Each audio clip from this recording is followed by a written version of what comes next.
Good morning, it's James. I do hope and pray this message finds you and your loved ones peaceful, thriving, and well. I hope you're off to an awesome start today. So the beginning of this message is for you to consider and then, hopefully, write down in your little comments section at the end of this message, who came to mind for you. First question, who is it that you think of when you hear the word leader? Who is it when you think of the word of someone who helps you to feel possible? And who is it that you can fully give yourself trust to? Could be just one person, could be several people, but I want you to consider what is it about those answers or the person or persons that made you think that way. And I want you to talk to yourself right now. Because if you didn't pop into that list, I want you to consider maybe that is one of the greatest opportunities you have today. I've been thinking a lot about leadership. I think all of us are, to varying degrees. We're looking around the world and going, we're the leaders. We're the ones who are telling and sharing and leading and demonstrating and being what it is that we need to see in the world right now. Where are they? And then I want to share with you something that I believe is one of the greatest things I've ever learned about science, that I've learned about emotional contagion, spiritual awakening, and that is the quality that requires no title. So often in life, we use prefixes, president, CEO, CFO, whatever, blah, blah, blah. No disrespect, but all these different titles. And then, there's a leader, someone who's achieved that level of status.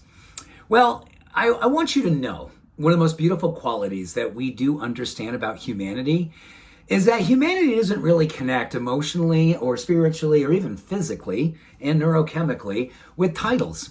It just doesn't. What we connect with is someone who circulates one thing more than anything. It's hope. Every great study that's been done over the last decade on where do people find themselves being most attracted to wanting to follow, wanting to emulate, wanting to copy, wanting to trust, is someone that gives us the feeling of hope. And that is why I would love for you to consider yourself in the answer to that question. Who is it you think of? And today, if you were to consider this question, what's inside of me that I know is one of my deep passions, the thing I can't wait, that I hunger for to bring out in the world? It's my sacred sauce, it's my purpose, it's my passion. It's the thing that I know, that I believe more than anything, this is what the universe, God, Spirit put inside of me, the higher power, put inside of you and I to bring out in the world. Because what neurochemistry science is telling us is that that is what we want to go out and to feed the world with. Because the world right now, according to science, is hungry for hope, real hope, transcendent hope, even unreasonable hope. That's the challenge right now. How do we muster up the courage to go out in the world and be a beacon, go out in the world and be a truth teller, a truth liver? Truth being in the essence of love and light, inclusivity, common humanity, galvanizing of spirit in all walks, all faiths, all orientations, all beings. That is leadership. And that is the kind of leadership I think we're looking around and wondering where it might be.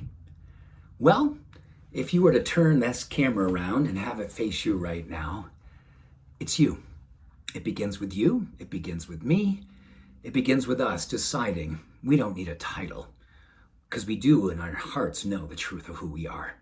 Conveyors, circulators, catalysts, radiators of hope. And this is our time to rise, our time to shine, beautifully, unreasonably, courageously, be hope unleashed. Thank you for being a leader. Thank you for putting something into the comments that states your name emphatically with a heart next to it. And I can join in celebrating you as a leader too. Much love, all blessings. Have an awesome day. Bye for now.